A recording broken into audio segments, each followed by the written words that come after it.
अचल ती फाईल घेऊन त्याच्या खोलीत येतो. अचल ती फाईल वाचणारच होता तेवढ्यात त्याला ऑफिसमधून कॉल आला. कामगार अचलला म्हणतो, सर एक प्रॉब्लेम झाला आहे, तुम्ही पटकन ऑफिसमध्ये या. अचल हॉलमध्ये येतो आणि नोकराला सांगतो, मी बाहेर चाललो आहे, सावीवर ध्यान ठेवा, ती पळून जाता कामा नये. नोकर अचलला म्हणतो, ठीक आहे. सावीला कोणत्याही मार्गाने राघवच्या तावडीतून सुटायचे होते, पण आधी तिला अभिला सुरक्षित ठेवायचे होते. तिने काहीही केले तर राघवचे पहिले टार्गेट अभि असेल. काही वेळाने सावी एक योजना बनवते आणि घराबाहेर बागेत फिरायला जाते. सावीला तिच्या आजूबाजूच्या गोष्टी लक्षात येतात आणि ती तिथून कशी सुटू शकते याचा प्लॅन बनवते. सावी मुद्दाम समोरून येणाऱ्या गार्डला धडकते. गार्ड सावीला सॉरी म्हणत तिथून निघून जातो, पण सावीने त्याचा फोन घेतला होता याची त्याला कल्पना नव्हती. तिच्या खोलीत आल्यानंतर सावी तिच्या फ्रेंड मीराला कॉल करते आणि अभिला तेथील खोलीतून बाहेर काढून सुरक्षित ठिकाणी घेऊन जाण्यास सांगते.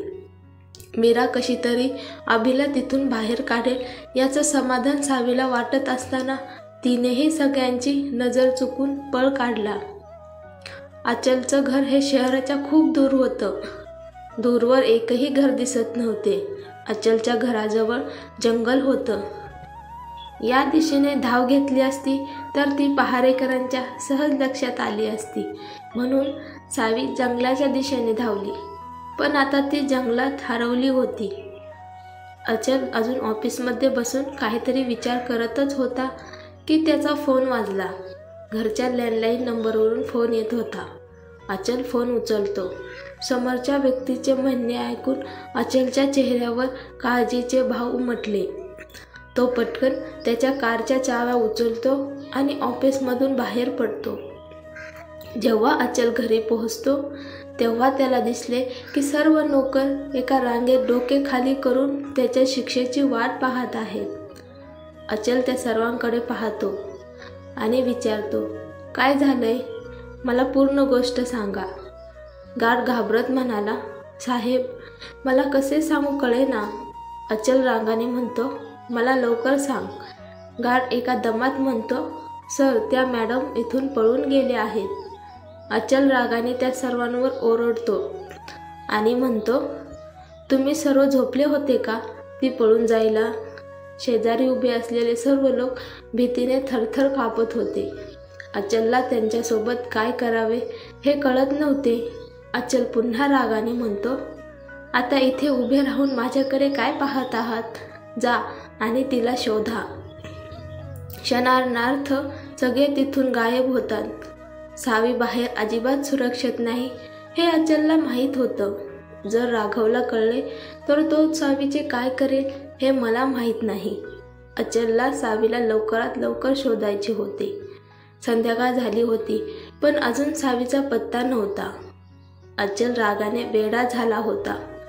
दुसरीकडे सावी जंगलात भटकत होती. ती तिथून पळून गेली होती, पण आता ती या जंगलातून कशी बाहेर पडेल हे तिला समजत नव्हते. सावी न सापडल्याने अचल खूप अस्वस्थ झाला. त्यानंतर एक गार्ड येतो आणि अचलला CCTV कॅमेऱ्याचे फुटेज दाखवतो. अचल सावी मागच्या भिंतीवरून उडी मारून जंगलाकडे जाताना पाहतो. आता अचलला सावीची खूप काळजी वाटू लागली, कारण जंगलातून बाहेर पडणे खूप अवघड आहे आणि जंगलात अनेक प्रकारचे विषारी साप असू शकतात. अचल पटकन जंगलाच्या दिशेने निघून जातो.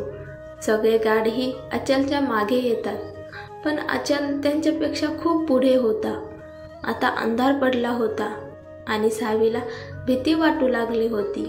इथे कोणी जंगली प्राणी दिसला तर काय करणार या विचाराने सावीला खूप वाईट वाटत होते. सावी स्वतःशीच बोलते, तुला जंगलात पळून जायची काय गरज होती?